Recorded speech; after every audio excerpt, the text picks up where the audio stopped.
Mais je voulais en tout premier lieu vous exprimer le plaisir que nous avons à vous recevoir à la mairie de Pau. Je vais vous dire tout à l'heure pourquoi ça a du sens, enfin à mes yeux. Je voudrais excuser, je crois qu'à peu près tous les parlementaires du territoire sont là, mais je voudrais vous lire, il y en a deux qui sont excusés, c'est Jean Lassalle et David Habib.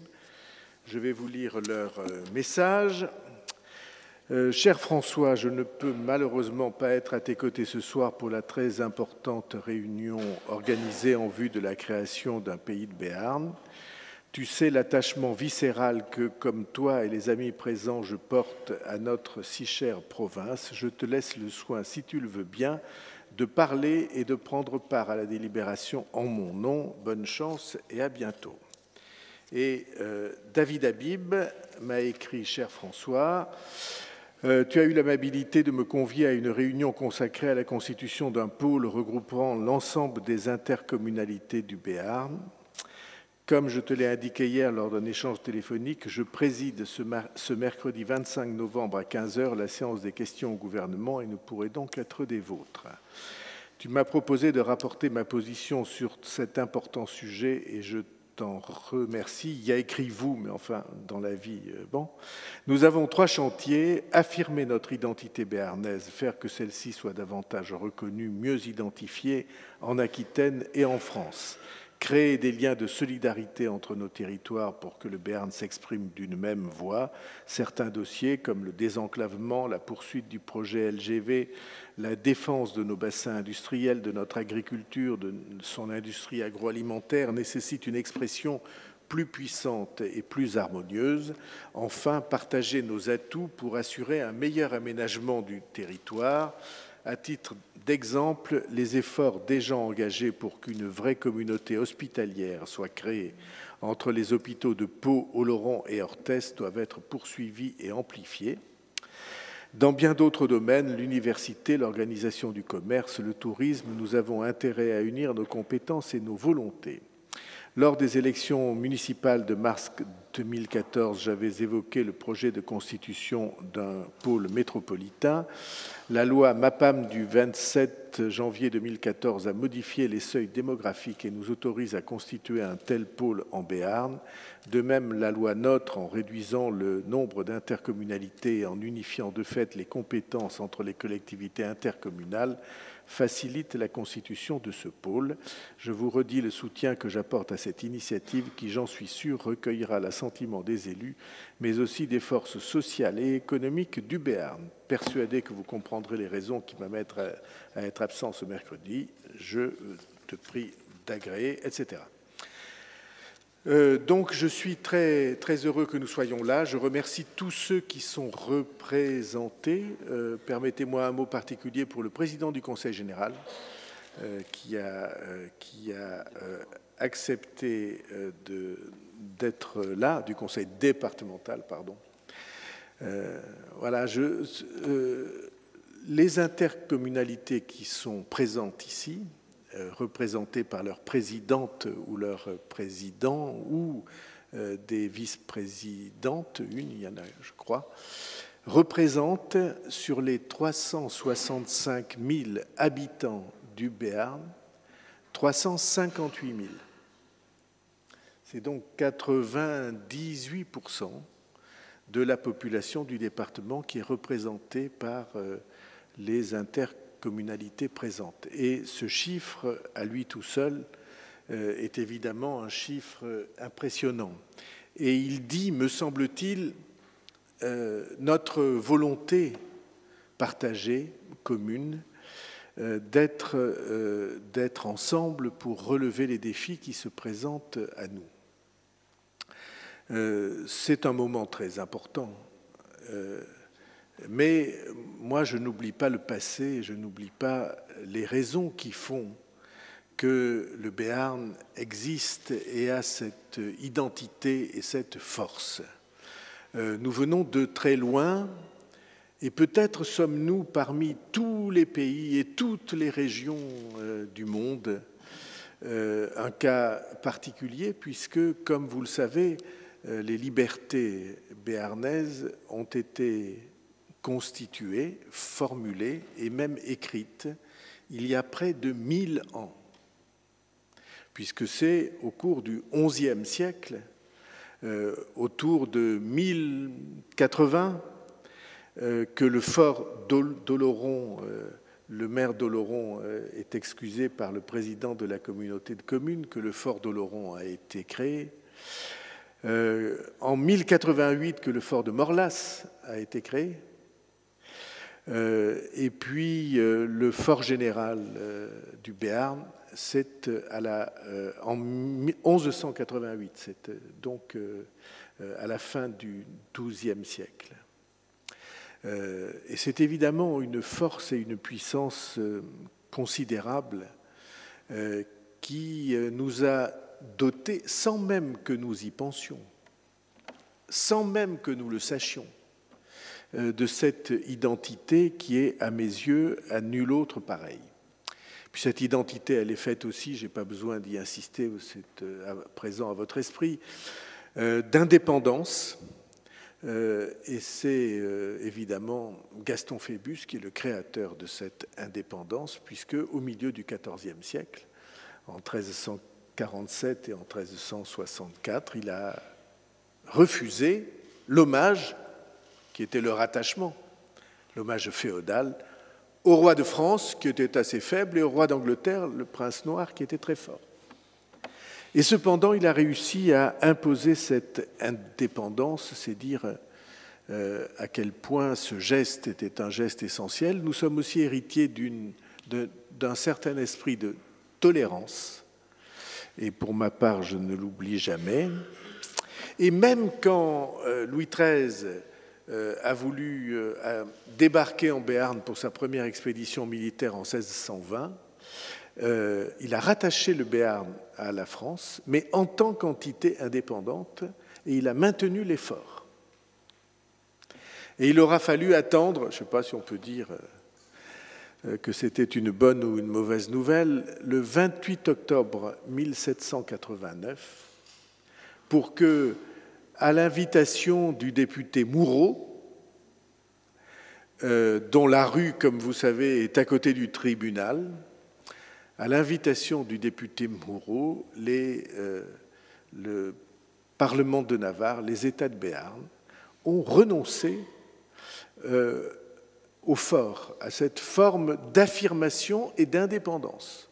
Et depuis cette date-là, depuis le 28 octobre 1789, il y a 236 ans et 28 jours, le Béarn n'avait jamais eu d'expression autonome, d'affirmation forte de sa volonté, d'une volonté partagée. C'était à l'intérieur du département, qui a été constitué, comme chacun sait, en 1790, que s'était déroulée la vie politique de notre région.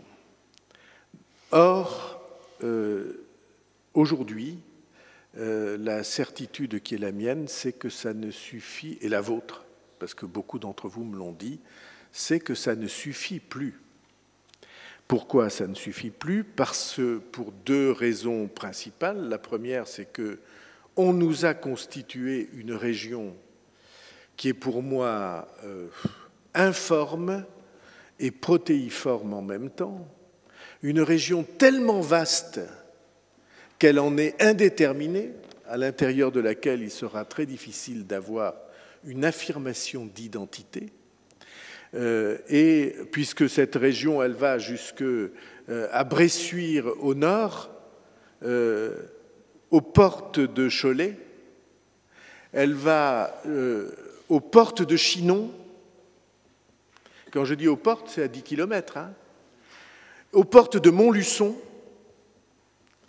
Et cet ensemble-là, il va évidemment être tiré vers le nord et vers l'est, et il va être extrêmement centré autour de Bordeaux, de la métropole bordelaise. Et nous allons avoir évidemment du mal à être reconnus dans un ensemble plus vaste, alors qu'aujourd'hui, nous ne le sommes pas bien dans un ensemble plus étroit. Puis il y a une deuxième raison qui est extrêmement forte, c'est que je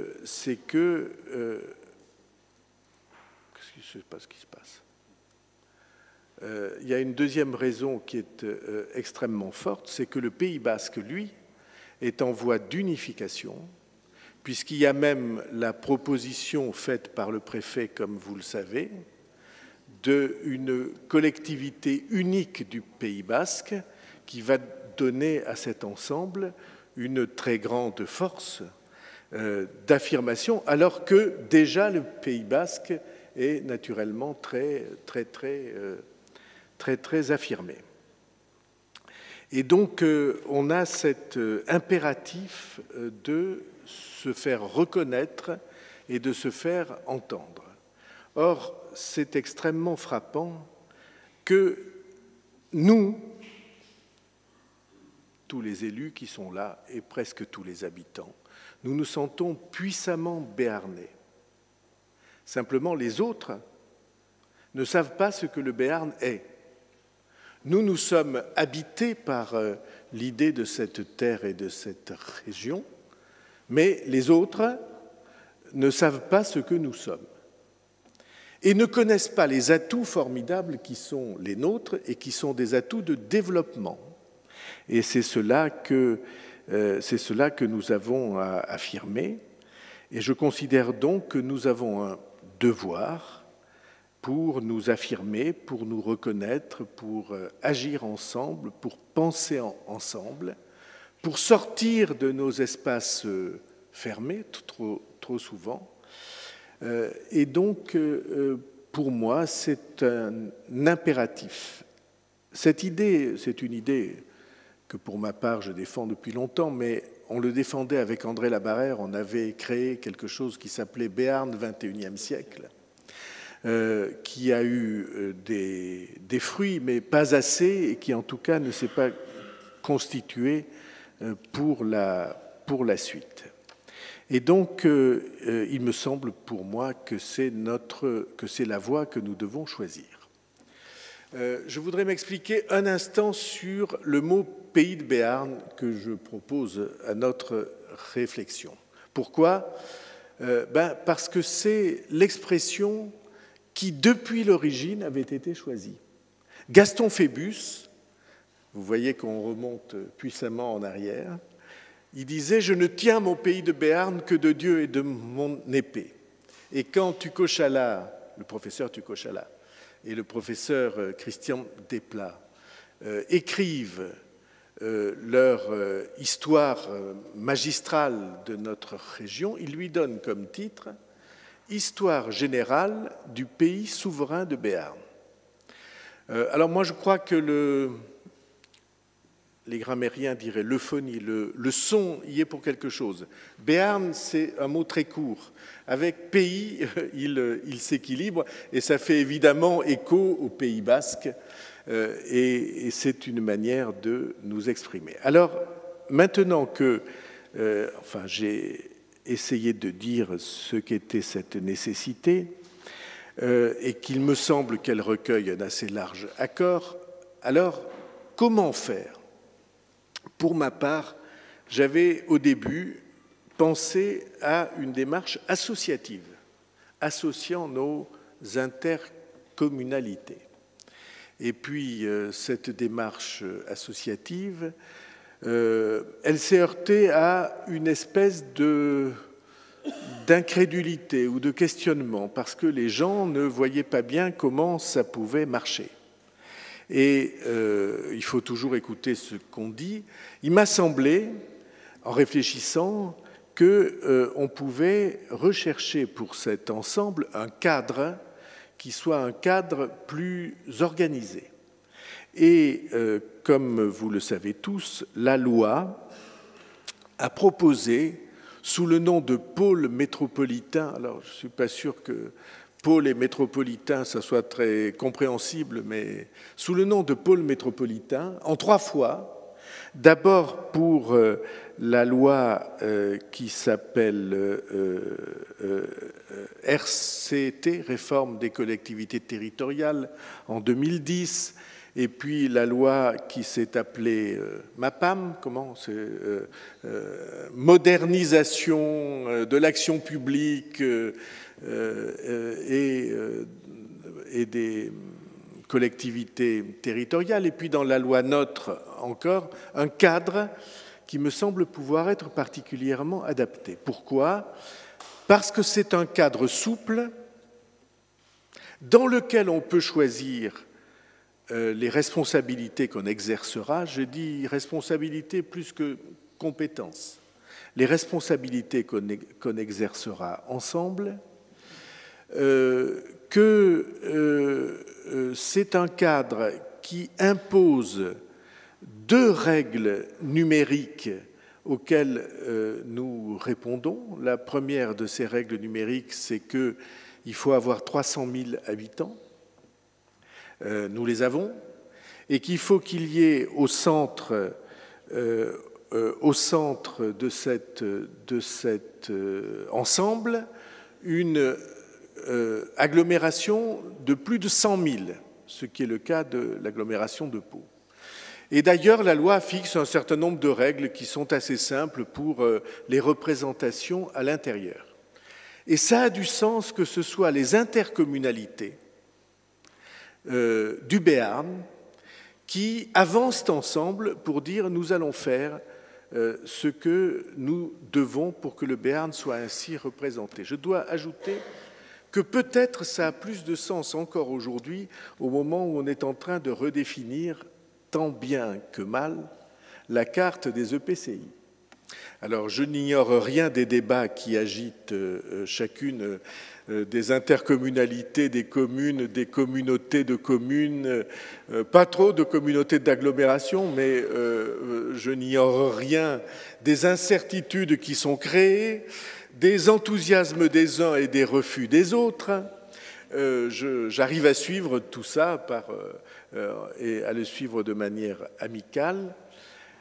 Mais précisément, il y a 2 choses qui se sont imposées à mon esprit. Je ne pense pas qu'il serait bien d'attendre 1 an avant de commencer à faire ce que nous devons faire ensemble. Et même peut-être, y aurait-il dans la constitution de cette entité que nous faisons ensemble le moyen de répondre à un certain nombre de questions que se poseraient des gens qui n'arriveraient pas à y répondre seuls. Peut-être allons-nous trouver des pratiques inédites d'action publique qui pourraient nous faire avancer. Et peut-être combler des attentes. Voilà ce qui me semble. Et je pense que c'est une bonne idée. Alors, si vous voulez bien, on a fait préparer, après quoi je donnerai la parole à tout le monde, naturellement, on a fait préparer une petite présentation que Nicolas Pernaut va présenter, va proposer de ce qu'est exactement un pôle métropolitain. Comme ça, il y aura plus de questions. Je répète que le mot ne me paraît pas idéal, mais enfin, ça peut être la forme juridique du pôle métropolitain, puis le nom nous appartiendra. Nicolas, tu veux bien nous proposer ta présentation ? Bonjour, oui. Alors le pôle métropolitain, d'abord, ça n'est pas une collectivité ou un échelon de plus. Ça, je crois que c'est un point important à indiquer. C'est un outil de coopération entre intercommunalités destiné à travailler sur des projets, des actions partagées. Et c'est fondé sur un principe de base essentiel, le volontariat. Rien n'est fait si les établissements publics ne sont pas volontaires.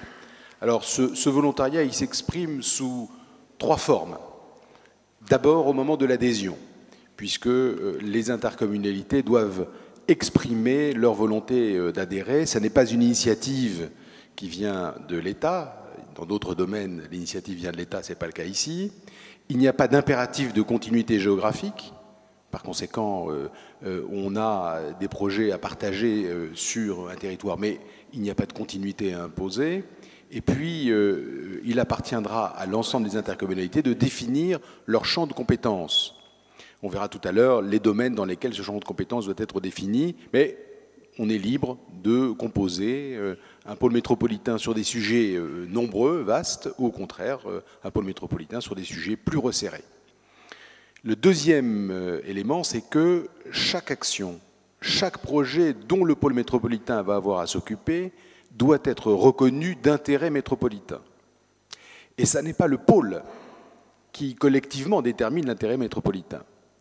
C'est chaque intercommunalité qui est questionnée et c'est l'unanimité des intercommunalités qui fait l'intérêt métropolitain. Ça, c'est un point très important puisque ce qui définit le champ de compétences et les actions qui seront menées sont le fruit d'un projet partagé en commun. Et puis enfin, troisième élément, chaque membre du pôle décide de participer à la construction et au financement ou non des projets ou des actions, ou non. Il y a une troisième phase où on peut très bien considérer qu'un projet est de pôle métropolitain, mais qu'il ne concerne pas l'intercommunalité, que par conséquent, elle n'aura pas à y entrer. Ça, c'est aussi un point très, très important. Donc, véritablement, un outil fondé sur le volontariat et le souhait de travailler ensemble. Alors, il y a un cadre juridique, on ne rappelle pas les trois lois qui se sont penchées sur le berceau des pôles métropolitains, simplement pour marquer une continuité. C'est-à-dire que c'est un outil qui a rencontré en quelque sorte l'intérêt de beaucoup de collectivités et qui a été maintenu quelles que soient les évolutions. C'est un établissement public sous forme de syndicat mixte fermé, mais avec une particularité, c'est que la loi MAPTA a permis que les régions et les départements puissent en être membres. Toujours dans l'esprit de partager ensemble des projets et d'avancer. La taille minimale, ça a été dit tout à l'heure, 300 000 habitants, autour d'un EPCI centre, 200 000 habitants. Point important aussi, il n'y a pas d'exclusivité. On peut faire partie d'un pôle métropolitain et on peut faire partie d'un autre pôle métropolitain. C'est un outil de coopération, on peut coopérer avec certains sur certaines choses et puis coopérer avec d'autres sur d'autres. Alors les compétences, comme on l'a dit, il ne s'agit pas d'un transfert de compétences comme on peut le voir entre communes et EPCI. Là, il s'agit d'actions et de projets assez précisément déterminés, qui relèvent de l'intérêt métropolitain. Et ces actions et ces projets doivent relever de domaines qui ont été limités par les textes. Le développement économique, la promotion de l'innovation, de la recherche, de l'enseignement supérieur, de la culture, l'aménagement de l'espace et le développement des infrastructures et services de transport. On voit bien le sens qui a été donné à l'ensemble de ces domaines qui concernent le rayonnement, l'attractivité, l'aménagement du territoire et qui correspond donc aux trois objectifs que la loi fixe, en y ajoutant bien sûr le développement durable qui fait partie des préoccupations transversales impératives. Alors en ce qui concerne le processus de création d'un pôle métropolitain, on est toujours dans cette même logique de volontariat, donc on démarre par une délibération concordante des EPCI fondateurs qui demandent la création. Ensuite, il y a consultation des régions et des départements concernés, parce que certains pôles métropolitains peuvent concerner plusieurs régions et plusieurs départements, ici c'est plus simple, et qui sont saisis par le préfet du département. La CDCI, bien sûr, est consultée, mais que ce soit pour les départements, les régions ou la CDCI, l'avis est un simple avis qui ne lie pas le préfet dans sa décision. Une fois que les avis sont connus, il faut que les EPCI se mettent d'accord définitivement, notamment sur les statuts, et que tous les conseils communautaires concernés votent. Et une fois l'ensemble de ces procédures établies, le préfet du département arrête la création. Enfin, quand je dis le préfet du département, c'est le préfet du département de la ville, de l'agglomération la plus importante, mais ici, c'est les Pyrénées-Atlantiques. Alors, en ce qui concerne le fonctionnement, quelques mots, sans rentrer dans les détails, il y a un conseil syndical, bien sûr. Ça a été dit tout à l'heure, il y a un siège par EPCI, c'est une règle évidemment absolue, au minimum. Il y a une représentation qui tient compte du poids démographique. Aucun EPCI ne détient à lui seul 50% ou plus des sièges. Les délégués à l'EPCI peuvent être désignés parmi les conseillers communautaires ou les conseillers municipaux des communes. C'est un choix que chaque EPCI peut faire. Et puis l'élection d'un bureau et d'un président. Les adhésions de nouveaux EPCI comme les retraits nécessitent l'unanimité des membres du syndicat, mais ça on est dans le cadre habituel des règles qui régissent les syndicats. Et puis les ressources du pôle, c'est un point important de préciser, sont composées essentiellement des contributions budgétaires des EPCI membres, notamment liées au projet. En aucun cas le pôle métropolitain ne dispose de ressources propres, par exemple des ressources fiscales, ou ne peut en créer. Alors, un certain nombre d'outils peuvent venir compléter le pôle métropolitain pour faciliter le travail en commun autour des projets. Une charte qui précise la façon de vivre ensemble le pôle métropolitain, de travailler ensemble, qui définit plus précisément les objectifs, les méthodes de travail. C'est souvent nécessaire parce que les statuts ne peuvent pas évidemment intégrer l'ensemble des souhaits qui sont émis par les membres. Et puis, pour certains pôles métropolitains, un conseil de développement, alors sous des formes diverses, ça, il y a une certaine liberté qui existe, mais la loi NOTRe aussi prévoit que les conseils de développement peuvent être réunis, donc ça peut être une occasion de rassembler les représentants économiques, sociaux, culturels, associatifs. Alors en France, actuellement, peut-être un point de situation, il y a 15 pôles constitués, il y a 10 projets, donc c'est quand même important, et on a pris quelques exemples dont la taille, la dimension nous ressemblent. Alors le premier qui a été constitué en novembre 2011 réunissait à l'Alès et Nîmes 315 000 habitants. Celui qui a en quelque sorte inspiré la création des pôles métropolitains, c'est le sillon lorrain, parce que Metz, Nancy, Thionville et Épinal voulaient travailler ensemble, 600 000 habitants, et on voit qu'ils se sont concentrés sur l'université, la santé, le marketing territorial. Le G8, c'est le plus récent, Le Mans-Sarthe, 320 000 habitants, c'est une taille assez proche du Béarn, avec un travail en commun sur les transports, la santé, un interscot, c'est aussi un sujet intéressant, comment est-ce qu'on fait coïncider ensemble les SCOT pour avoir de la cohérence, et puis l'innovation numérique.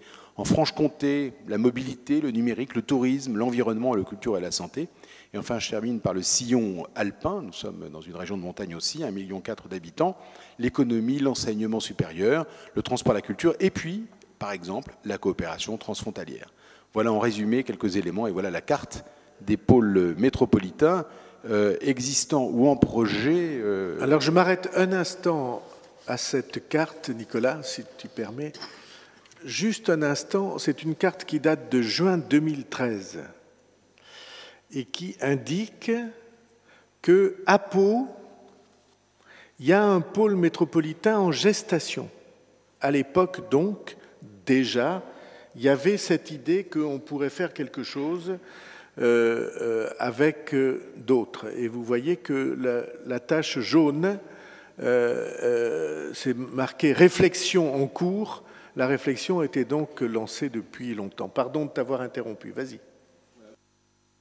C'était juste pour conclure avec cette carte qui montre voilà, les espaces qui progressivement regroupent des pôles métropolitains. Et je crois qu'il y a d'autres projets qui sont en cours de naissance entre intercommunalités. Jola Bazet m'a demandé la parole. Pardon.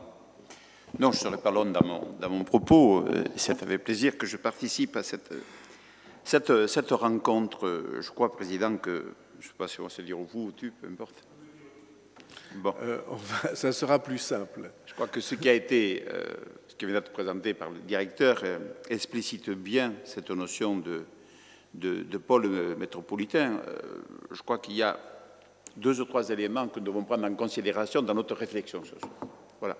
Parce qu'il y a eu, il y a un certain nombre d'années, alors on peut dire la tentative, en tout cas, une orientation fixée par la DATAR au niveau du réseau des villes, et en particulier le projet de la DATAR qui était le réseau de villes Pau, Tarbes, Lourdes.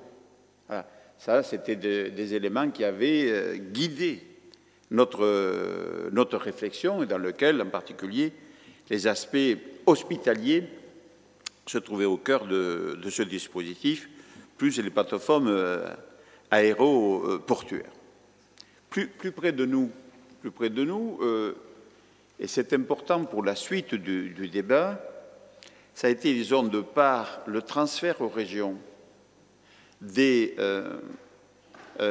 compétences en matière d'aéroport lorsqu'il ne s'agissait pas d'aéroports de caractère national, c'est-à-dire des aéroports comme Bordeaux, Toulouse ne rentraient pas dans la maquette. Par contre, les régions sont devenues, sont passées à l'initiative, sont devenues compétentes, je cherchais le terme, compétentes en matière d'aéroport. Et c'est ainsi que s'est créé ici le syndicat mixte de l'aéroport de Pau-Pyrénées, dans lequel la région est actionnaire, je dis ça entre guillemets, à 40%, le département à 30%, sur lesquels ensuite se sont agrégés les intercommunalités, et un très grand nombre d'intercommunalités sont rentrées dans ce syndicat mixte de façon, mais pas toutes, en Béarn, pas toutes. Il reste 2 ou 3 zones, en particulier je pense au secteur de Sally-Sauveterre, qui n'a jamais voulu rentrer dans le syndicat mixte. Mais c'est une structure de syndicat mixte, je dirais, fermée, comme on l'indiquait ici tout à l'heure, et donc l'aéroport étant un des enjeux de développement, il conviendra, c'est pour ça que je fixe la notion de délai, de regarder comment va évoluer la nouvelle région en termes de conservation de compétences sur l'aéroport de Pau, comme elle pourrait être appelée sur les aéroports de Bergerac, de Brive et d'ailleurs. Voilà, parce qu'il faudra, si il y a une volonté des communautés de communes et de la communauté d'agglomération, de faire en sorte que le transport aérien, l'aéroport de Pau soit un des vecteurs de ce développement du Béarn, il faudra trouver les moyens de défaire ce syndicat mixte de l'aéroport Pau-Pyrénées pour ensuite le rebasculer à l'intérieur du futur pôle métropolitain qui est affiché ici ce soir. Voilà, c'était 2 éléments comme cela que je voulais donner. Revenir un petit peu en arrière, non pas à Henri IV, mais au réseau de ville Pau-Tarbes-Lourdes. Donc, ça posera la question aussi de notre positionnement, quelle relation avec nos voisins bigourdans. Voilà. C'était ça que je voulais évoquer. Et puis la notion de Pyrénées, de montrer que si on bascule, eh bien, il faudra défaire le syndicat mixte à l'aéroport de Pau pour le mettre dans le pôle métropolitain. Et tout ceci, lorsque, ça c'était une des positions que nous défendons, qui est de veiller à ce que les choses s'articulent une fois qu'on sera arrivé au bout de la structuration des communautés de communes, ce qui va prendre un certain nombre de mois au cours de l'année 2016. Merci. Qui souhaite s'exprimer? Je te répondrai en 2 mots après. Le président de la communauté de communes de la Cortèze. Je peux commencer, Monsieur le Président. Alors, vous avez parlé de souveraineté, que nous étions jaloux de notre souveraineté, c'est typiquement béarnais. Moi, je voulais dire simplement que le bureau de la communauté de communes de la Cortèze, dans sa forme actuelle et qui va le rester, a souhaité participer à l'élaboration de ce pôle métropolitain dont vous avez expliqué les arcanes en quelque sorte et les différences par rapport au pays de Béarn tout court, puis ça permet davantage de souplesse. Alors, certains d'entre nous ici ont peur, on a toujours peur d'ailleurs qu'on nous reproche de créer un nouvel étage, mais vous l'avez écrit dans votre courrier aussi, un nouvel étage du millefeuille administratif.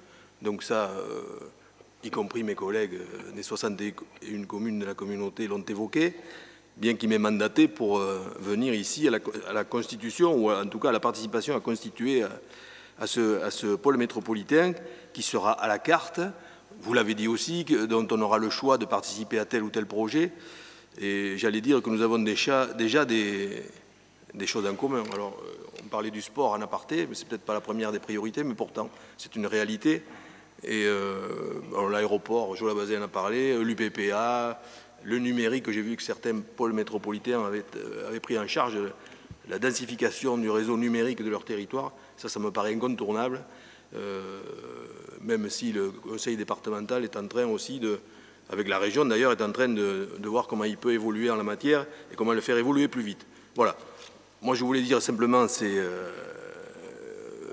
quelques éléments qui ont déjà été portés dans le courrier que vous nous avez fait parvenir et qui effectivement sont recevables. Jola Bazé a dit que les communautés de communes étaient en pleine évolution, ou évolueraient en tout cas très rapidement. Donc voilà, il faut tenir compte de ça aussi, mais j'imagine que ceux qui sont ici et qui seront regroupés, s'ils sont là, c'est qu'ils sont effectivement pour participer à cette création aussi. Voilà. Et prévoir plus large, pourquoi pas. Mais pour l'instant, je crois qu'il faut, comme vous l'avez dit, rassembler d'abord le Béarn. J'avais noté quelque part qu'on parle des Pyrénées, on serait lisible qu'à travers les Pyrénées. Je ne sais pas si le pays de Béarn c'est suffisant. En tout cas, le Béarn est souvent lisible à travers les Pyrénées, une image générale, puisqu'elle est moins forte, effectivement, comme vous l'avez dit aussi, que le Pays Basque. Mais néanmoins, c'est le même schéma. Ce qui nous va aussi, c'est un conseil de développement, enfin, ce qui est obligatoire certainement en la matière, et qui permet de faire participer tous les acteurs, qu'ils soient institutionnels ou qu'ils soient économiques du territoire, surtout économiques. Voilà. Voilà la démarche que nous souhaitons mener avec vous depuis la communauté de communes de la Cortèze. Merci beaucoup, Jacques. Qui veut parler? Vas-y. Oui, merci, Président. Oui, Jean-Pierre Mimiac, président de la communauté de communes des Luys en Béarn.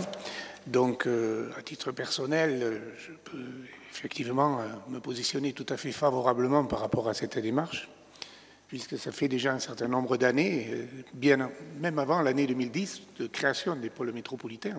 C'était en gestation, tout ça, on en parlait déjà à l'époque. Et il me semblait que c'était un outil très intéressant. Un outil très intéressant parce qu'on est quand même tous attachés à la liberté des collectivités, des communes, des communautés de s'associer. Donc la liberté des communes de s'associer dans des intercommunalités, c'est ce qui a fait le succès de l'intercommunalité jusqu'à aujourd'hui, c'est ce volontariat. Mais quand on a des communautés de communes fortes, elles ne peuvent pas ne pas s'intéresser à tout ce qui se passe autour d'elles et à coopérer, collaborer sur des actions qui dépassent largement le territoire de la communauté de communes. Et je suis depuis toujours un défenseur de cette forme fédérative de participation, contrairement peut-être à ce qui se tramait, je le mettrai au passé, sur le Pays Basque, parce que je doute beaucoup de l'aboutissement tel que c'était prévu. Mais on n'est pas là pour discuter du Pays Basque. Voilà. Donc, il y a des compétences. Chacun sa coin. Chacun sa touche. Il y a des compétences qui correspondent parfaitement aux communes et je crois encore à l'avenir des communes. Bien sûr, il y aura des regroupements dans le futur, mais il faudra que ça se fasse volontairement et progressivement. Il y a des compétences qui sont très bien au niveau des communes, il y a des compétences qui sont très bien positionnées au niveau des communautés, mais il y a des compétences qui sont supérieures pour le territoire et qui concernent tout le monde. Et le pôle métropolitain, il a été créé pour ça.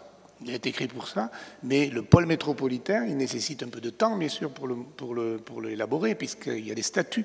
Et il vaut mieux quand même être d'accord un petit peu sur les statuts avant de s'engager définitivement, parce que les statuts, ce n'est pas tellement la gouvernance qui est en cause dans les statuts des pôles métropolitains, mais c'est quand même les actions qu'on va mener dans cette configuration-là.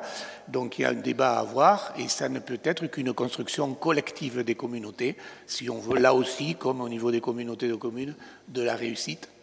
Voilà, donc, et quant à l'échelle géographique, je dirais, moi je suis très attaché à l'échelle du Béarn, parce que ça ne veut pas dire qu'on se ferme au reste du territoire, bien au contraire, il faudra rester ouvert au reste du territoire. Et si on peut l'élargir ensuite, tant mieux. On ne sera que plus fort de toute façon et que plus identifiant. Mais, dans un premier temps, pour faire nos preuves, on doit être capable de bâtir un pôle métropolitain, un pays de Béarn, ça ne me dérange pas du tout. Sillon, on parle du sillon lorrain, hein, on ne parle pas du pôle métropolitain, donc on l'appelle comme on veut, mais c'est la structure juridique du pôle métropolitain. Donc je crois que pour faire nos preuves, on doit être capable de monter une telle structure à l'échelle du Béarn dans un premier temps. Merci beaucoup Jean-Pierre. Qui veut prendre la parole? Bernard. Oui, moi, Monsieur le Président de la communauté de communes d'Arzac. Oui, moi j'adhère complètement à ce qui vient d'être dit en introduction et par les différents intervenants maintenant. Moi je pense que d'abord il faut renforcer le coefficient Béarn. parce qu'il y a certainement un très fort sentiment d'appartenance au sein du Béarn, mais à l'extérieur, c'est beaucoup moins vrai. Je pense que beaucoup de choses sont à construire. Donc d'abord l'identité, mais l'identité avec des moyens, avec des actions. Alors moi il me semble qu'on peut créer une force touristique importante, parce que, Jacques Pédonta vient d'arriver, avec le CDT à l'échelon du Béarn, associé aux offices de tourisme, et notamment au plus puissant d'entre eux, celui de Pau, je crois qu'on pourrait faire vraiment, en rapprochant les outils, en rapprochant les financements, quelque chose de vraiment très intéressant. J'approuve complètement ce qu'a dit Jo Labazé concernant l'aéroport. On a un bel aéroport. Je pense que, Jean-Paul Brun le sait mieux que moi, mais il représente aujourd'hui, je crois qu'il est le 22e français. Bon, ça veut dire qu'il y en a 80 qui sont plus mal que nous. L'objectif de l'Europe, c'est d'avoir des aéroports à 1 million de passagers. On est à 600 000, mais moi, il me semble fort que si on y mettait les moyens, on pourrait y arriver. On ne peut pas attendre grand-chose de Tarbes, de ce point de vue-là. Donc, c'est avec notre propre substance qu'on peut créer un aéroport qui a de l'avenir, qui est un aéroport international. Et je crois qu'il faut souligner que ce n'est pas donné à tout le monde d'avoir un aéroport de cette dimension. Bientôt, il y aura un nouveau délégataire ou la reconduction du délégataire. Donc c'est l'occasion de mettre des moyens pour en faire véritablement un outil important au bénéfice du Béarn. Après, je veux dire aussi que je déborde peut-être un peu du sujet, mais dans notre territoire, il y a trois pays. Bon, pays d'Oloron, pays de Pau, pays de Lac. Et ces trois pays ont des SCOT qui sont plus ou moins finalisés. Moi, je pense aussi que ça serait le moyen de créer un SCOT à l'échelon du Béarn. Il me semble que c'est peut-être pas complètement inatteignable, parce que de toute façon, il faut que tout le monde y passe. Il faut que tout le monde y passe dans des délais assez brefs. Jean-Pierre Mimiag nous le répète assez souvent. Et j'ajouterais même qu'on a dans ces syndicats mixtes, dans ces pays, on a un peu de personnel, une douzaine de personnes, les trois réunis, dont certains ont des niveaux très intéressants, qui sont des attachés principaux. Et je pense que s'ils travaillaient un petit peu plus ensemble, ça nous permettrait d'avoir le socle au niveau de l'engineering qui serait vraiment très très utile. Donc sans créer de postes nouveaux. Uniquement en rapprochant ces équipes. Je vais prendre un petit exemple. Concernant par exemple la filière bois, les trois équipes travaillent indépendamment. Bon, et chacune fait un travail intéressant. Mais à l'échelon du Béarn, moi je pense qu'on pourrait avoir une seule et même démarche. Bon, je ne prends que cet exemple, mais il y a aussi la filière équine, il y a d'autres choses qu'on pourrait booster tout en confectionnant une identité forte. Bon, voilà, Monsieur le Président, c'est ce que je voulais dire. Et tout en gardant chacun bien sûr. La pleine maîtrise de ce qu'il souhaite et de ce qu'il veut. Pardon, je n'avais pas du tout l'intention d'intervenir, je voulais que chacun s'exprime, mais tu as donné un excellent exemple. L'Office du tourisme, Jacques Pédonta est là, il en a maintenant la charge, l'Office du tourisme béarnais départemental. Il y a un Office du tourisme à Pau. Quand j'ai été élu maire, au même moment, les deux offices du tourisme avaient prévu chacun une campagne. D'ailleurs, c'était drôle parce que les deux campagnes étaient en anglais toutes les deux. Non pas que les affiches fussent prévues pour être affichées dans des pays anglophones. C'était uniquement dans le périmètre réduit. Et je trouve infiniment regrettable que c'est l'Office du tourisme Béarn départemental, que l'Office du tourisme de Pau et de l'Escar, puisque il n'écoute pas, mais l'Office du tourisme de l'Escar aussi, et d'autres offices du tourisme, on parle des capitales ici, valorisent ensemble la destination Béarn. Parce que le jour où on aura une destination Béarn, on aura tout gagné. Mais s'il faut que les gens cherchent sur la carte où nous sommes, n'est même pas une représentation, alors c'est une catastrophe. Pardon, je ne voulais pas intervenir. Un petit mot de plus, Monsieur le Président, pour dire que la loi NOTRe prévoit que les conseils de développement peuvent être transversaux. C'est-à-dire qu'il peut fonctionner pour l'agglo, il peut fonctionner pour le pays de Pau et peut-être même à l'échelon du Béarn. Moi, je pense que ça éviterait beaucoup de redondance, beaucoup de... Et de surcroît, le jambon béarnais s'appelle de Bayonne. Donc ceci complique beaucoup notre identification. Qui veut parler? Vas-y, Jean-Pierre. Oui, Jean-Pierre Barrère, communauté de communes Ousgabas. Alors, je suis le président d'une communauté de communes qui est au centre des villes Pau-Tarbes-Lourdes. Et ça fait longtemps qu'on parle, d'ailleurs, on a failli avoir un aéroport. L'aéroport aurait dû se situer à Gers, n'est-ce pas, monsieur le maire de Gers, qui est là-bas. Et ça fait longtemps aussi qu'on parle ensemble avec les maires de Gers, Pau, Pontac, Soumoulou, de notre position au centre de ces trois villes importantes. Et ça fait longtemps aussi qu'on entend dire qu'il faudra bien qu'on fasse quelque chose entre ces trois villes. Et puis, il y a aussi plusieurs années que je travaille, en particulier en relation avec Jean-Pierre Mimiag ou Bernard Dupont au centre du syndicat mixte du Grand Pau. Et c'est vrai que souvent, ces réflexions venaient. Et au fil des réflexions, on est arrivé à penser que peut-être avant de travailler avec les Hautes-Pyrénées, puisqu'effectivement, souvent, c'est ce qui revenait, on s'était dit que peut-être que ça serait intéressant de commencer d'abord par le Béarn. Et j'ai été acquis à cette cause comme la plupart de mes collègues ici. Et donc c'est tout à fait favorablement qu'on adhérera à cela. Et je pense que je n'aurai pas grand mal, n'est-ce pas Jean-Paul, à convaincre notre communauté de communes de participer à cette grande aventure à laquelle on croit fortement. Et pour avoir aussi dans une autre vie travaillé dans l'agriculture, je sais qu'on a beaucoup, enfin entre guillemets, j'allais presque dire souffert effectivement d'un Pays basque bien uni, n'est-ce pas monsieur le Président Jean-Jacques Lasserre? C'est vrai que les Basques étaient très unis, même sur le plan agricole, d'ailleurs c'est toujours vrai, et nous, Bernais, on était un petit peu désunis. Voilà. Et donc ça fait longtemps qu'on pense à cette création de ce pays de Béarn, et je me félicite, et je félicite le Président Bayrou.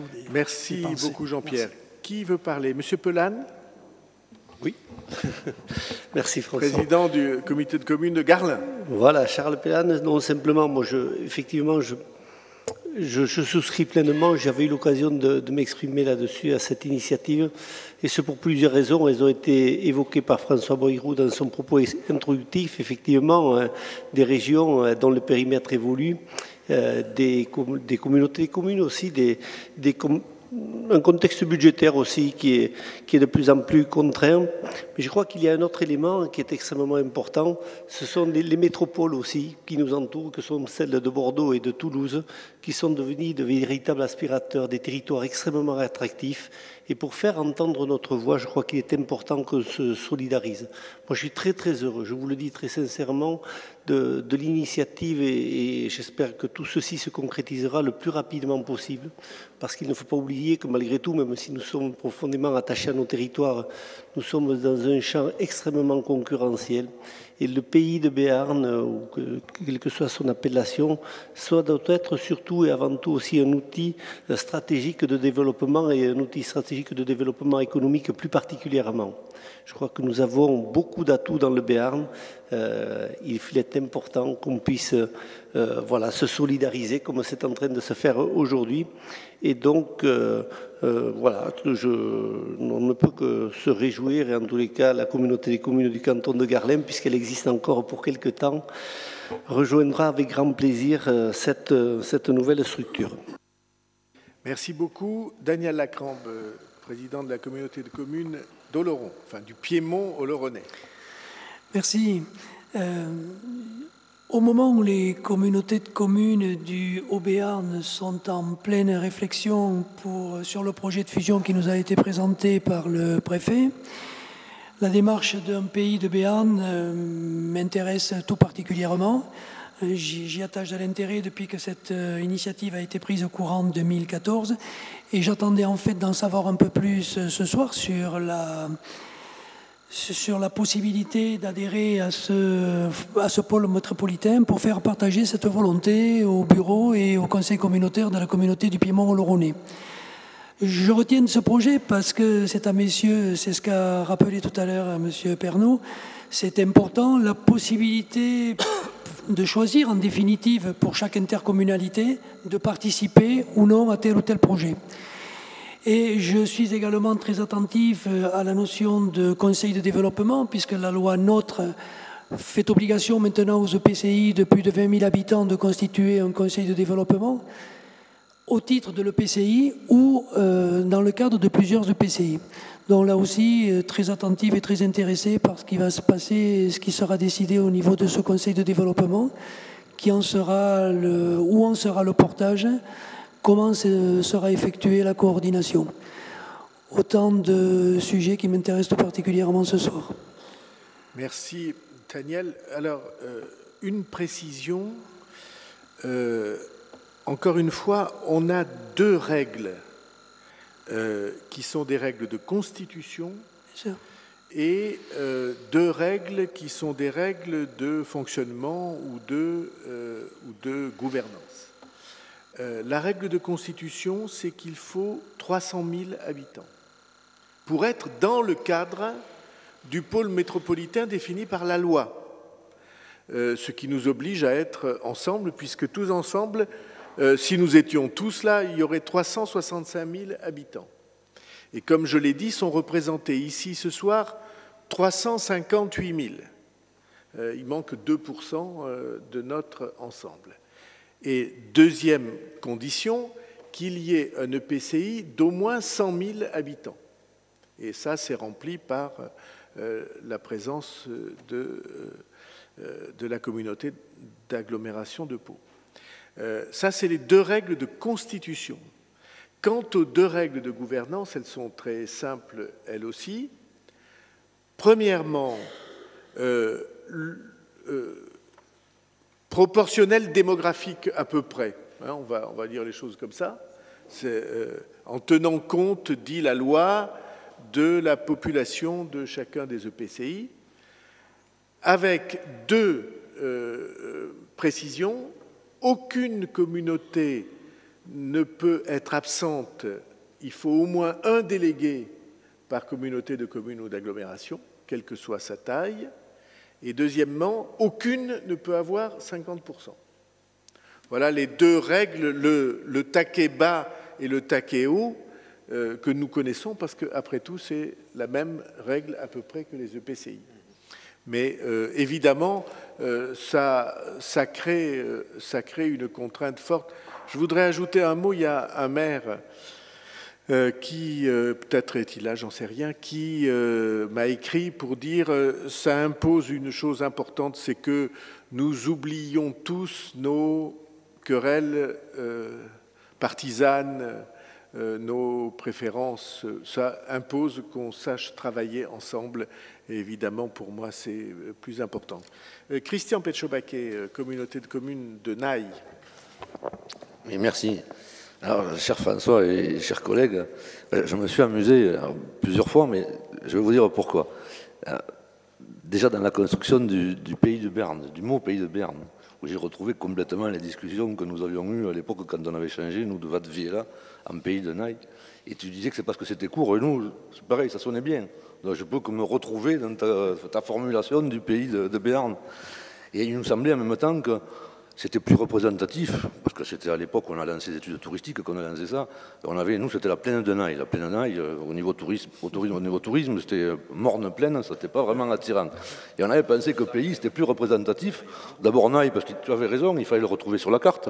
Et c'est important d'aller retrouver un point sur la carte si on veut attirer du monde. Et donc, pays de Naï, ça nous semblait plus diversifié, parce qu'on pensait aux montagnes, et puis on avait aussi des communes quand même qui étaient un peu plus hautes que d'autres. Donc ça fait penser aux montagnes, aux forêts, aux villages, aux cours d'eau, aux champs, aux prés, aux bois. Voilà, c'est ça un pays. Et donc ça nous représente bien, il me semble. Et pays de Naï, voilà, pays de Béarn, c'est pas moi qui pourrais te dire que je trouve la formulation voilà, mauvaise. Donc première chose qui m'a beaucoup amusé. Et la deuxième, c'est quand tu as parlé du Béarn aussi, et c'était justement de ce besoin de repères. Moi, je sais que quand justement, toujours en parlant de tourisme, il nous semblait important de marquer Naï, mais aussi Béarn. Et pendant longtemps, dès qu'on s'est appelé pays de Naï, on avait comme petit libellé sous l'office de tourisme pays de Naï, 100% Béarn. Et ça on se retrouvait tous derrière ce 100% Béarn. Alors, malheureusement, on a été obligé d'en changer il y a peu de temps. Quand on a accueilli 2 communes des Hautes-Pyrénées, Bigourdan, non pas parce qu'on ne voulait plus de Berne, mais parce qu'on ne pouvait plus dire 100%. Voilà. Mais sinon, je me retrouve donc complètement dans l'appellation Berne et dans l'appellation pays. Voilà, ceci c'était pour l'anecdote ou la petite histoire. Après, moi je pense que tu as fait référence à l'histoire, et je crois que nous avons tous besoin de faire référence à l'histoire, on le voit, dans nos différents projets territoriaux, on revient toujours à l'histoire, que ce soit l'histoire de l'industrie, l'histoire des hommes, l'histoire des habitations, l'histoire de notre architecture, l'histoire de notre pastoralisme, on revient toujours à l'histoire. Et en fait, si on parle Berne, c'est bien l'histoire qui nous unit, l'histoire qui nous rassemble, et donc on ne peut que se retrouver derrière. Alors moi, voilà, je ne vais pas vous dire qu'on en a parlé en conseil communautaire ou en bureau communautaire, parce qu'on n'en a pas parlé. Par contre, ce que je peux vous dire, c'est que depuis des années qu'on parle coopération, qu'on parle intercommunalité, je peux vous assurer que le Pays de Naye participera avec une grande motivation à toute coopération, toute construction, tout projet qui se fera dans l'intérêt partagé de nos habitants et de nos territoires. Merci Christian.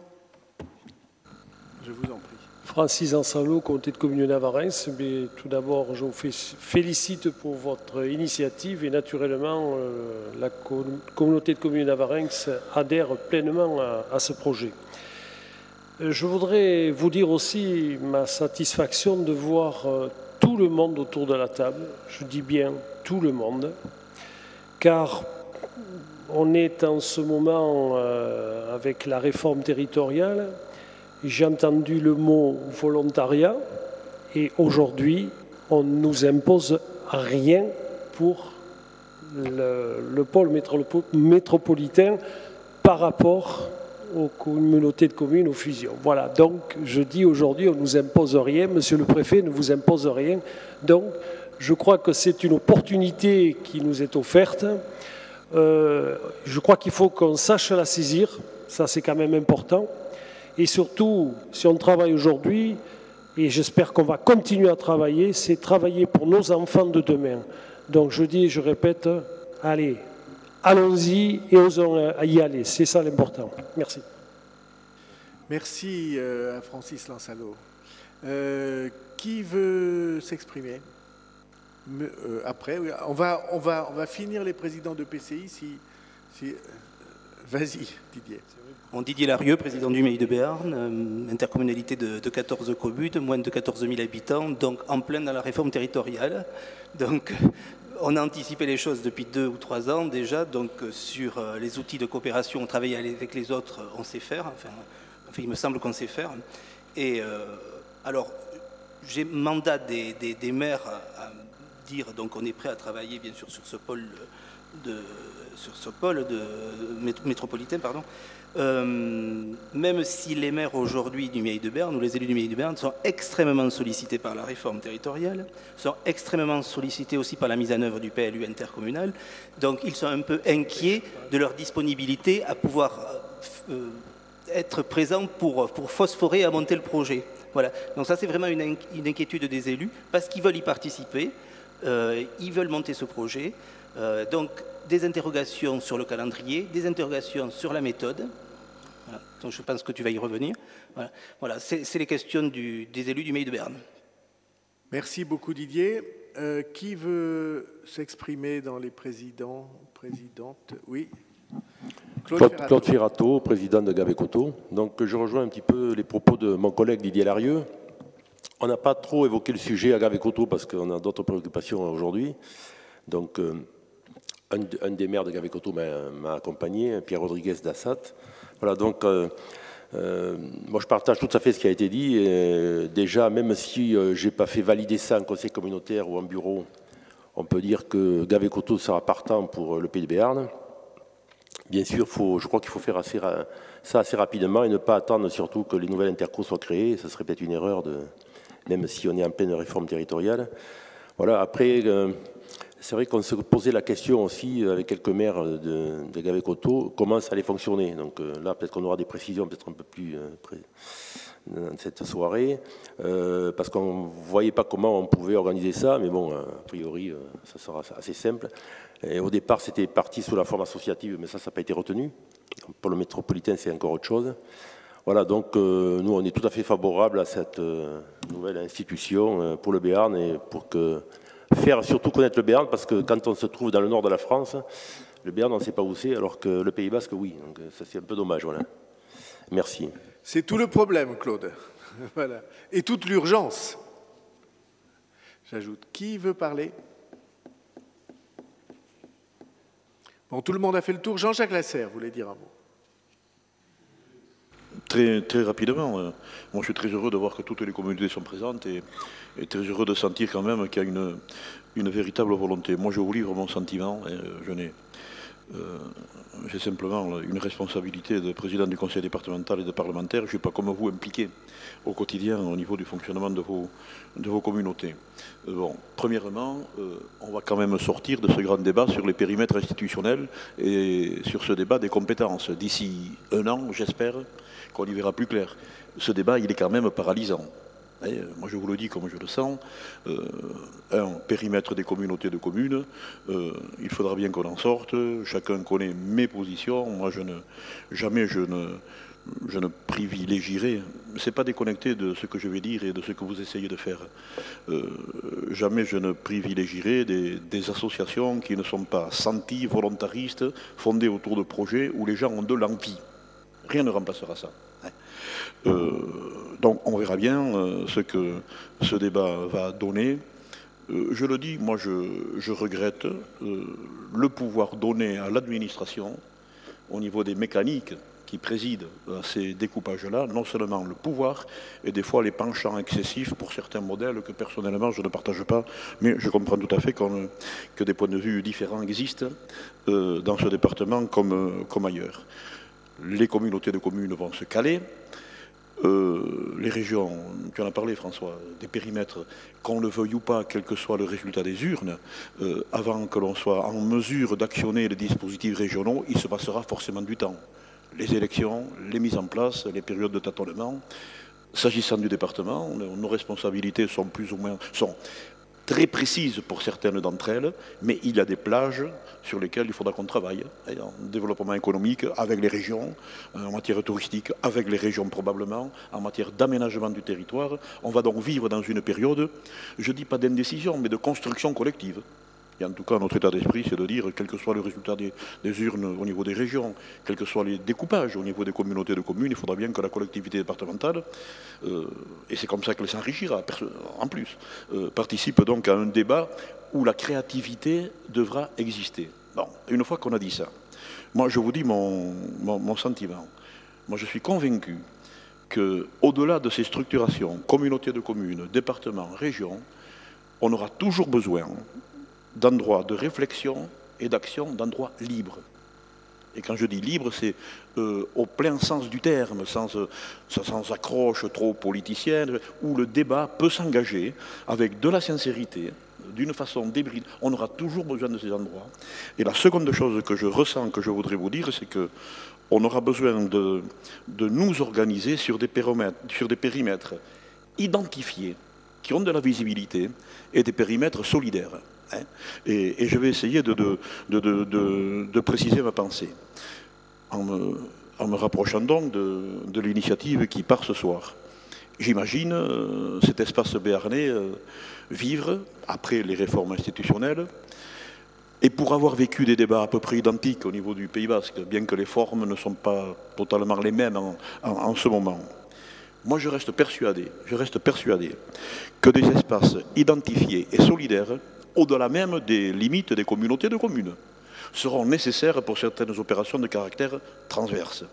Et je vais essayer de préciser mon action. Je crois qu'on aurait eu besoin, dans tous les départements d'ailleurs, mais notamment en Béarn, sur le problème de la LGV, un périmètre au niveau duquel on puisse se retrouver, se rassembler et nous exprimer. Même si ce périmètre n'est pas financeur de l'opération, mais en tout cas, un périmètre identifié Béarn, me semble-t-il, est nécessaire, par exemple, pour porter ce dossier. On a beaucoup parlé de tourisme tout à l'heure, et Jacques Pédonta est là, et je suis très heureux.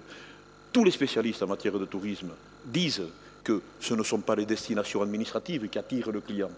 Ce sont les périmètres identifiés, ce sont les destinations identifiées. Et c'est pour cette raison que nous avons pris la décision qui rejoint ce que tu disais, François. Au niveau du département, nous avons 2 destinations très marquées. Hein, c'est Béarn-Pyrénées et Pays Basque. On va s'arc-bouter sur ces périmètres-là qui sont très identifiés. Je considère donc que l'initiative que vous lancez sera porteuse d'initiative parce que ce périmètre est identifié.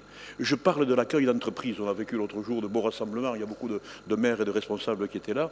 Moi, je considère qu'en matière d'offres, sur un plan économique, capacité d'accueil, capacité de recevoir, d'organiser l'accueil et d'investir pour ceux qu'on accueille.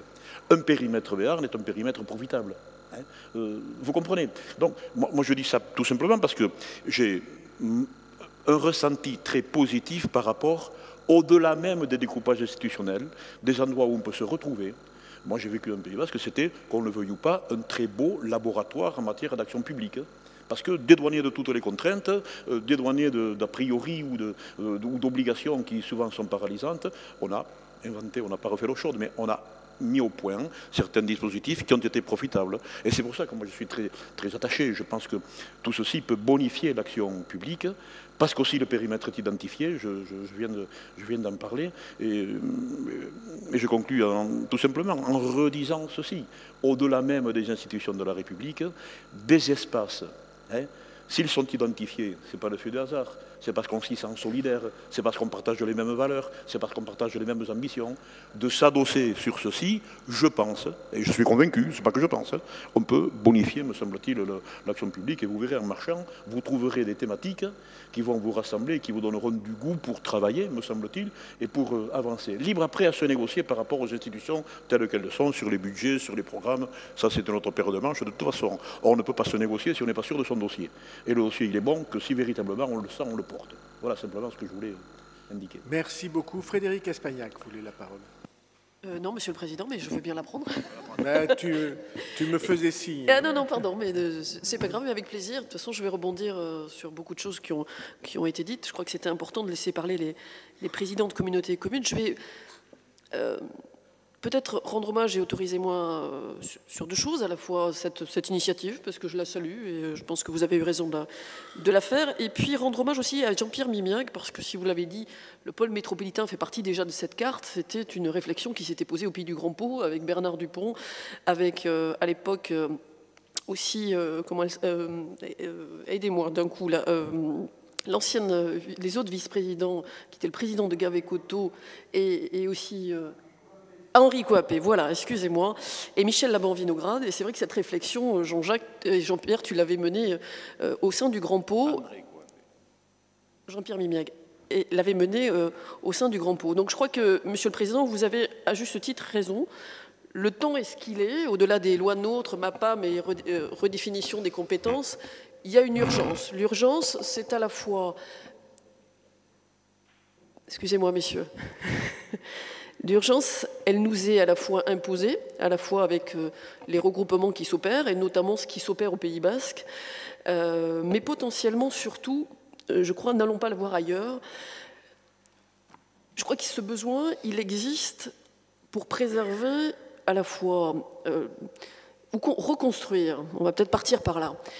On a une identité, et sans tomber dans l'identitarisme aujourd'hui, je crois que j'ai envie de parler des nouvelles générations. Les nouvelles générations sur ce territoire, elles nous disent quoi? À une époque, il y a eu des générations qui étaient les générations, un peu la mienne d'ailleurs, que je caricaturais en disant les générations Coca-Cola, qui n'avaient qu'une envie, c'était de partir de ces territoires. Aujourd'hui, elles n'ont qu'une envie, les jeunes générations, 20 ans, 25 ans, c'est à la fois de faire des études ici, mais surtout de travailler ici. Et ça a du sens, pourquoi? Parce qu'on a un retour vers les racines, vers l'amour du territoire. Et je crois qu'il y a une fierté qu'on peut observer dans certaines vallées, et que j'ai plaisir à voir, à la fois sur le retour des langues régionales, mais surtout sur l'identité. Et Monsieur le Président, Monsieur le maire, vous-même, vous avez été porteur, et vous l'êtes toujours, de l'identité béarnaise. Pendant longtemps, cette identité a été considérée comme désuète, vieillotte, et je pense que c'est l'inverse. Je crois que les couleurs qui sont les nôtres, à savoir le rouge et or, quelque part, et jaune, c'est une chaleur, c'est une histoire, c'est une identité, mais c'est aussi une construction. Ce territoire du Béarn, il doit à la fois être peut-être en effet l'unité première du pôle métropolitain. Vous avez donné les règles de constitution. Il en existe d'autres, Monsieur le Président, puisqu'il existe des pôles métropolitains spécifiques transfrontaliers qui permettent d'abaisser le PCI central à 50 000 habitants. Mais c'est vrai qu'aujourd'hui, ça n'aurait pas de sens. La seule structuration possible aujourd'hui, c'est évidemment l'échelle du Pays basque. Alors certains... Du Béarn, pardon, excusez-moi. Je fais de lapsus, pourquoi? Parce que c'est vrai que des débats ont existé entre le Béarn et Béarn-Bigorre. Je crois que... Mais je vais revenir sur le Pays basque à juste titre. Je vais citer mon exemple et je vais rendre hommage à Jean-Jacques Lasserre de ce point de vue-là. On n'est pas toujours d'accord, lui et moi, mais quand je suis devenue sénatrice il y a 4 ans de cela, j'ai atterri pour la première fois au Conseil des élus du Pays basque. Pendant 4 ans, et j'en ai parlé avec certains maires qui sont ici autour de la table, les présidents de communautés communes, ces réunions ont permis en effet de laisser les étiquettes politiques souvent derrière la porte, de travailler sur quelle était la vision commune du territoire, quels étaient évidemment les combats que nous devions mener, à la fois l'université, évidemment, la problématique d'aéroport comme ça a été dit, les problématiques touristiques, mais pas que, l'aménagement du territoire, l'agriculture, l'environnement dans sa globalité et la préservation de ce territoire. Le problème, c'est que si aujourd'hui cette démarche est aboutie après au final 20 ans, puisque si moi j'ai travaillé pendant 4 ans auprès de Jean-Jacques Lasserre en tant que parlementaire, cette initiative a été construite il y a 20 ans. Qu'est-ce que tous les élus ont appris? C'est qu'à un moment donné, la solidarité, elle se construit, elle se partage. Les expériences, et vous le savez mieux que d'autres, quand vous avez constitué les uns et les autres, vos communautés et communes, ont enrichi. Et certaines expériences sont transposables, d'autres pas. Mais de fait, je pense que les échanges que nous avons eus, et c'est vrai que la différence au Pays basque, c'est que les parlementaires sont associés, les conseillers généraux sont associés, les conseillers régionaux également, et c'est surtout la définition commune d'un projet de territoire. Aujourd'hui, il y a une urgence. On a certaines problématiques, on l'a dit, évidemment le désenclavement du Béarn, évidemment l'université des Pays de l'Adour, évidemment les problématiques même sportives, on peut le dire, mais surtout économiques. Et je crois que de ce point de vue-là, commencer ensemble à la fois à, certes, mettre les groupes de travail si c'est possible. J'entends ce qu'a dit Didier Larieux et je le comprends par ailleurs. Il y a beaucoup d'interrogations déjà à l'échelle des intercommunalités et aux redéfinitions qui sont, vous l'avez dit, Monsieur le Président, imposées quelque part par les services de l'État. Là, c'est volontariste et c'est tout le charme de l'opération et de votre proposition. Mais j'ai envie de dire, elle ne peut être qu'à un moment donné, il y aura des clivages politiques, évidemment, et vous le comprendrez, des visions différentes, mais c'est un enrichissement des uns et des autres. Et je crois qu'aujourd'hui, mettre la première pierre à l'édifice fera que l'édifice se construira en marchant. Encore une fois, des différences s'opéreront, mais je crois qu'en tout cas, c'est important que chacun d'entre nous, et ça a été souligné, quelles que soient nos étiquettes politiques ce soir, nous soyons là pour l'intérêt du Béarn, et en tout cas, surtout pour l'intérêt des jeunes.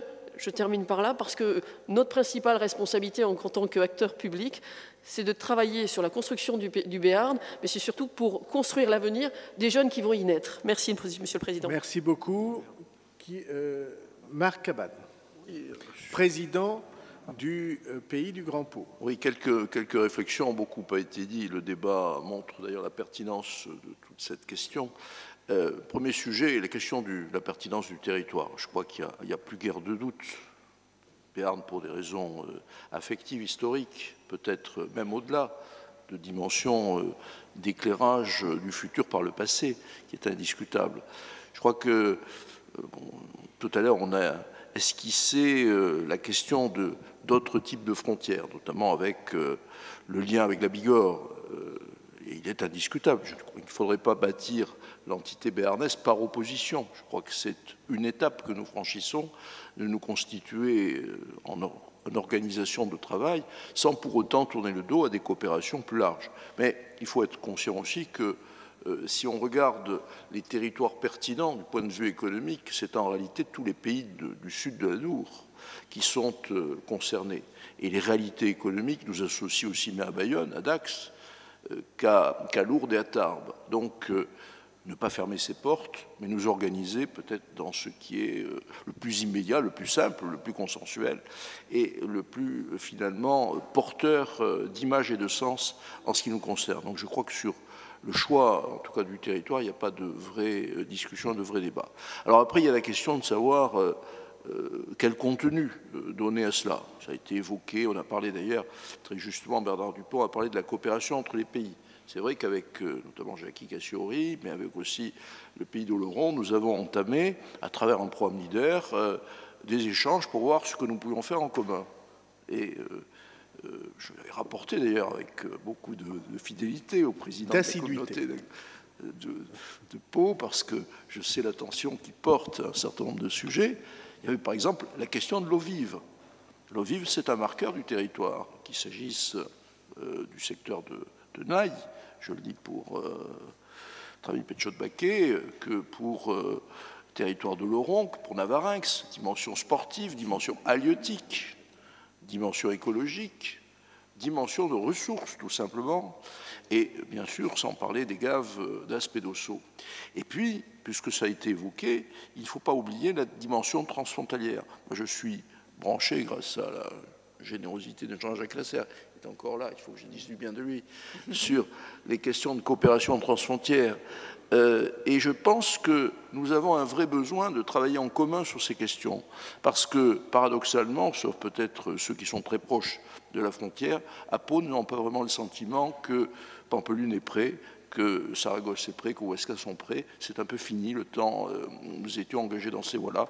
Et je pense que nous avons besoin de travailler sur ces sujets-là, travailler sur ce qui est commun entre nous et ces territoires.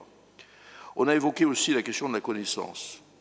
Moi, ce qui m'avait frappé dans les discussions, venant des collègues des autres pays, c'était l'attente de ce que Pau, en tant que métropole, pouvait apporter, ce que l'université de Pau pouvait apporter, ce que les savoirs pouvaient produire sur le reste du territoire.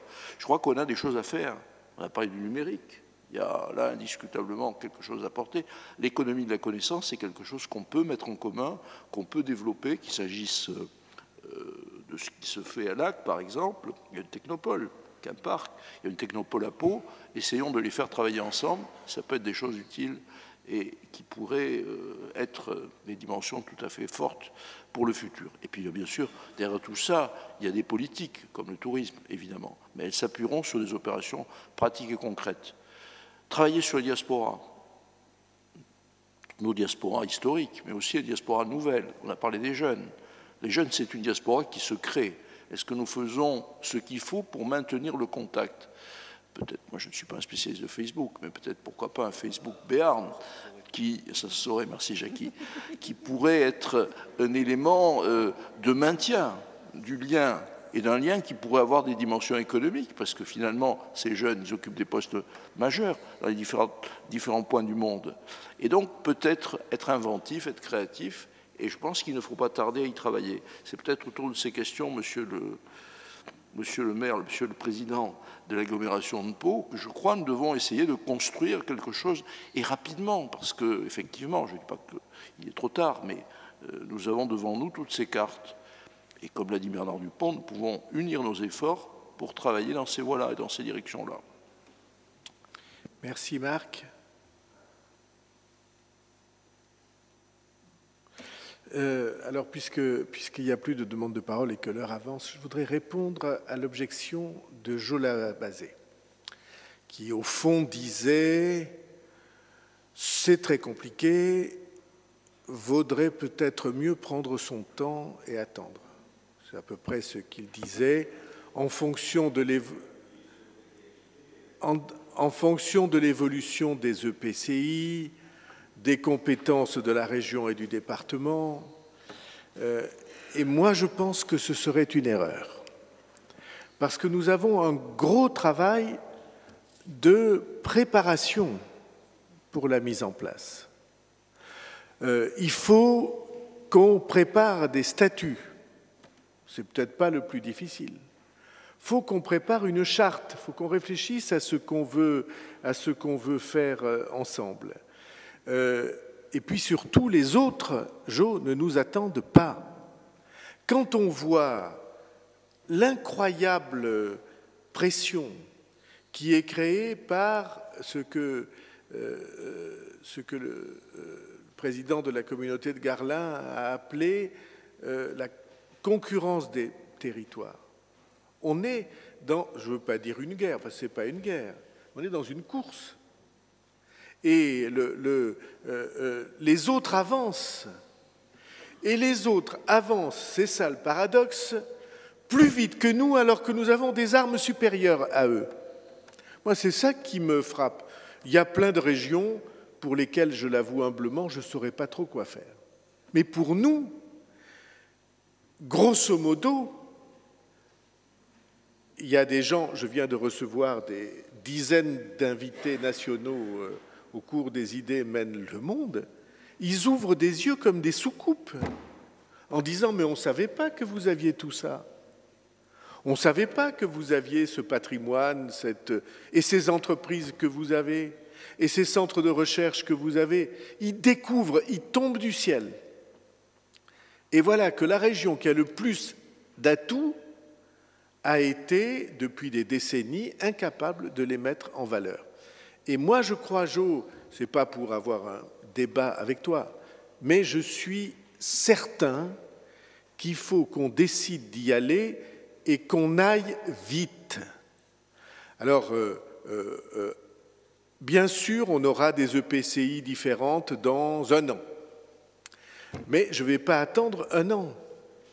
Quant à l'objection, on pourrait faire plus large avec Pau, avec Lourdes, avec Tarbes, avec Bayonne, évoquait tout à l'heure Marc. Bon, oui, mais il faut d'abord être nous-mêmes.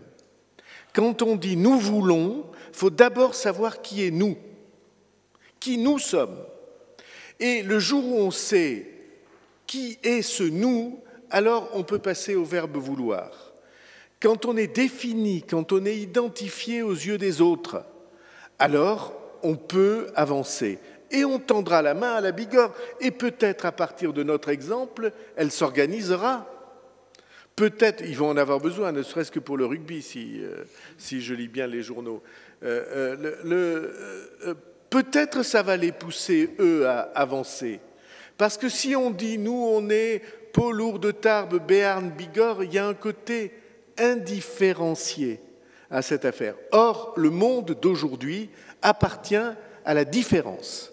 Il faut assumer sa propre identité. Ça vient, je crois, de ce que on est dans un temps de globalisation et comme le disait Frédéric Espagnac, le temps de globalisation, il appelle les réenracinements, les relocalisations, la redéfinition de notre singularité.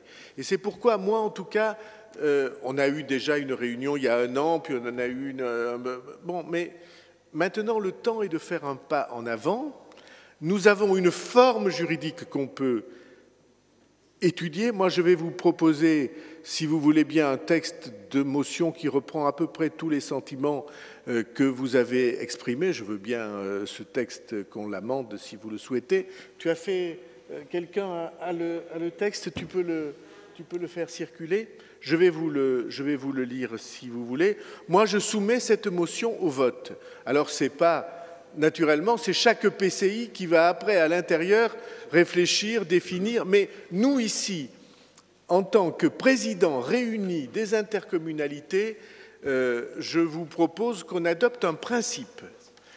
Et puis après, on va écrire des statuts, et puis ils seront soumis à chacune des intercommunalités, ce qui veut dire que chacune aura la clé, naturellement, mais si on n'avance pas, on ne va pas s'en tirer. Et il nous faut bien 3 mois pour, avec ces élections qui viennent et puis la mise en place de la suite, pour préparer des règles de fonctionnement et des textes.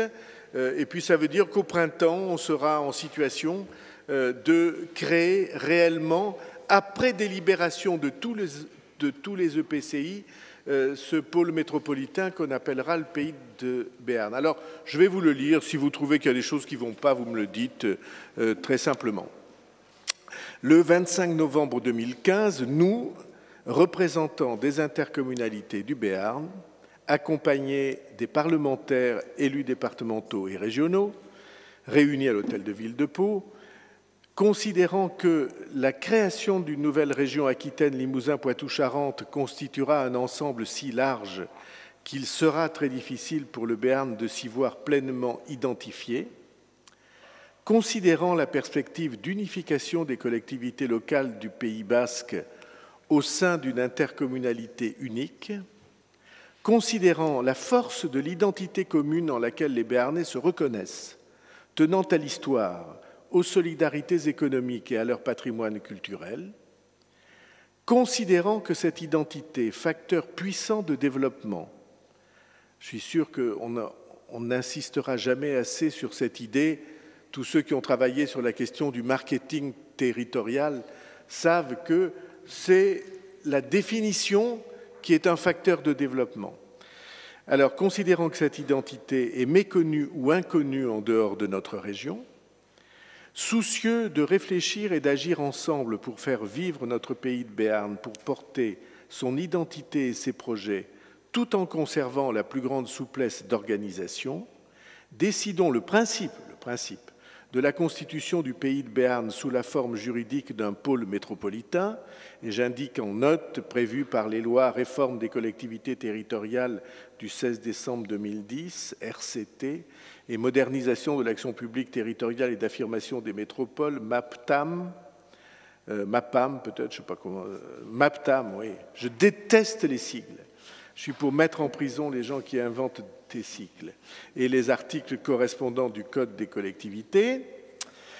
Affirmons que cette création se fera en évitant une structure administrative supplémentaire par la mise en commun de moyens des établissements publics existants. Ça, c'était le souci qui a été exprimé. Confions à l'Assemblée des présidents, à notre petit groupe là, des présidents d'intercommunalités ou de leurs représentants le soin de préparer des statuts et une charte, ainsi que le projet de délibération soumis à tous les membres, puisqu'après, il faudra que chacun discute et délibère au sein de son intercommunalité, et proposons de créer un conseil de développement réunissant les forces vives du Béarn, notamment associatives, économiques, culturelles, sociales et environnementales. Je dis ça pour que ça ne soit pas seulement regardé comme une affaire d'élus, parce que c'est plus large qu'une affaire d'élus, c'est toute une société qui doit se retrouver et se représenter à l'intérieur. Est-ce qu'il y a des observations? Oui, Jean-Pierre. Oui, Président. Juste une petite remarque. Je ne vois pas trop la pertinence ou l'utilité du paragraphe considérant la perspective d'unification des collectivités locales du Pays basque au sein d'une intercommunalité unique. Bon. Enfin, moi, je veux bien l'enlever, mais... Non, mais je... Oui. Mimiag a voulu faire plaisir à la serre. Non. On ne s'est pas concerté du tout. D'ailleurs, on est très loin Non, je comprends, Jean-Pierre. Alors, il faut trouver une formule. Mais enfin, vous voyez bien qu'une partie des questions qui sont devant nous, c'est le déséquilibre qui s'est créé au travers du temps et qui est en voie de se renforcer puissamment par l'unification, et je crains que ça soit ça. Enfin, je crains, j'ai rien à dire, ça ne me regarde pas, mais je partage les inquiétudes que Jean-Jacques a déjà exprimées sur le sujet. Mais moi, je veux bien dire, considérant, je ne sais pas quoi, le travail hein? Oui, mais bon, la force identitaire ne me gêne pas. La création d'une institution, c'est autre chose. C'est ça que j'ai voulu viser. Mais moi, je veux bien changer. Qu'est-ce que tu proposes de mettre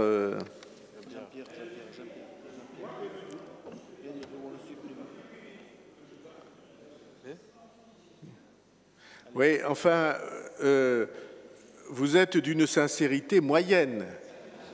Parce que honnêtement, s'il n'y avait pas cette perspective-là, un certain nombre de déséquilibres seraient... voilà. Jacques. C'est-à-dire... Président, si on a la volonté de créer un pôle métropolitain Pays de Béarn, ce n'est pas parce qu'il peut exister une collectivité... Ah oui? Ça joue aussi. François, je crois que ça renforce, au contraire. Supprimer cette phrase renforce notre volonté d'être unis. Je le dis parce qu'en fait, je crois qu'il y a une volonté qui... C'est-à-dire, je ne sais pas si je peux intervenir au milieu de tous ces présidents d'intercommunalité, puisque chacun d'entre vous sait la passion qui me porte sur cette fameuse loi NOTRe, sur ces découpages administratifs. Enfin, j'étais assis à côté de deux parlementaires. Exprime-toi quand même. Je ne veux pas dire trop de mal parce que je les ces aime bien. Préambules étant éclusés. J'en pense le plus grand mal. Par contre, si je suis ici, c'est que je suis passionné pour mon pays, je suis passionné pour mon territoire, je suis passionné pour le Béarn. Et bon, pour juste rajouter un mot de tristesse qui m'anime, quand je vois les communes qui sont dépecées au rythme où ça va, je trouve qu'on ne prend vraiment pas du tout le bon chemin de la proximité qu'attendent nos concitoyens. Bon, cette parenthèse étant dite, vous avez beaucoup les uns et les autres parlé de tourisme, donc je pense effectivement que ça doit et ça peut être un élément fédérateur avec quelques initiatives. Moi je trouve cette délibération parfaite, ce projet de texte commun assez parfait parce que je pense que ce qui doit nous réunir avant tout, c'est justement la fierté d'être béarnais. Avant tout la fierté d'être béarnais. Peu importe finalement, vous l'avez dit les uns les autres, qu'on soit de droite, de gauche, du centre ou d'ailleurs, ce n'est pas l'important. On est tous béarnais. Voilà. Et je pense que si on est fier d'être béarnais, on n'aura plus peur de construire ensemble. Et c'est pour ça que, bon, moi, voyez-vous, la phrase qu'on évoque, je pense qu'il ne faut pas la mettre parce qu'on n'est pas en train de construire à cause d'eux. On est en train de construire parce qu'on est nous-mêmes. J'espère que tu as raison. Moi, en tout cas, je ne défends pas cette phrase. Et pour terminer mes propos, je veux dire que ce qui doit nous animer, ou en tout cas ce qui devra nous animer dans les mois à venir, c'est trois choses. La première, le sentiment d'appartenance, le fait que nous soyons, je le répète une énième fois, fiers d'être béarnais, quels que soient nos appartenances politiques diverses et variées. La deuxième des choses, c'est un projet. Et le plus tôt sera le mieux, François. Il faut qu'on rentre très vite dans les travaux pratiques si on ne veut pas qu'on perde. Et des choses simples, pragmatiques, mais qu'on rentre dans l'opérationnel.